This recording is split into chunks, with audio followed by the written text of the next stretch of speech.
Agar ayolingiz o'qisa, sizni ertaga uyingizga uverniy bo'lasiz. Agar uyingizga uverniy bo'lgandan keyin sizni ishlaringizga baraka kelishni boshlaydi. O'zimiz uchun audio kitob yaratib qo'yganmiz Telegram kanalda. U yerda o'zimga foyda bergan, misol uchun mana Robert Kiyosaki, Boyot Kambag'al bu undan tashqari juda ko'p kitoblar, mana Men degan kitob meni ta'sirlantirgan kitob. U audio kitoblarni eshitishga qanday qaraysiz? Audio kitoblarni o'sha televizorda ham gapirdim, ishxonalarda qo'llashimiz kerak. Kubada tekshirilganda ziyoli qatlam ayollar bo'lib chiqqan. Hayron bo'lishdi. Endi ta'lim berilgan, juda kam berilgan, lekin natijalar akademik darajasiga yetishadi. Nima uchun? Ayollar ishlayotganda baribir urushib ketib qoladi bir bilan.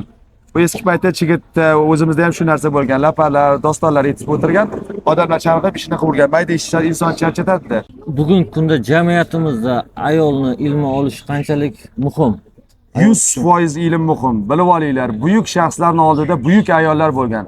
Agar uyingizda tinchlik bo'lmasa, ming ish qilganingiz ham anaqa foydasi yo'q. Aristotel aytadi. Endi xafa bo'lmanglar, gaplarim kuchli. Bedavo ayolni davoliy qilaman deb qancha erkaklar ado bo'ldilar. Buyuk boshli imperiyalarni parchalanib ketishiga ham shu sababchilar bo'lgan. Agar ayolingiz o'qisa, sizni ertaga uyingizga uverniy bo'lasiz. Agar uyingizga uverniy bo'lgandan keyin sizni ishlaringizga baraka kelishni boshlaydi. Uyingizda notinchlik bo'lib, qanaqa qilib ko'chada yalaq bo'lasiz, o'ylayverasiz-da, ishlay olmay qolasiz. Agar ayolingiz kitob o'qisa, uyingiz tinch bo'lishiga 100% uni uvermaysiz. 100% uverniy bo'lgandan keyin ishingizni ham bemalol qila olasiz. Ayollaringizga kitob o'qishmayotgan bo'lsa, pul bering, pulni yaxshi ko'rishadi.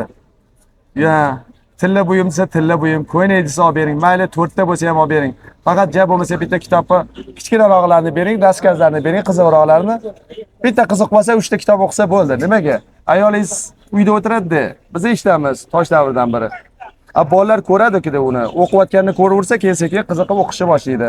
Ayolingiz o'qidimi, jamiyat o'qishni boshlaydi. O'shaning uchun ayollarga men tekinga arzon ham berishga harakat qilaveraman. Ilmli ayol madrasada deb ko'p gapiraman, eshitgansizlar.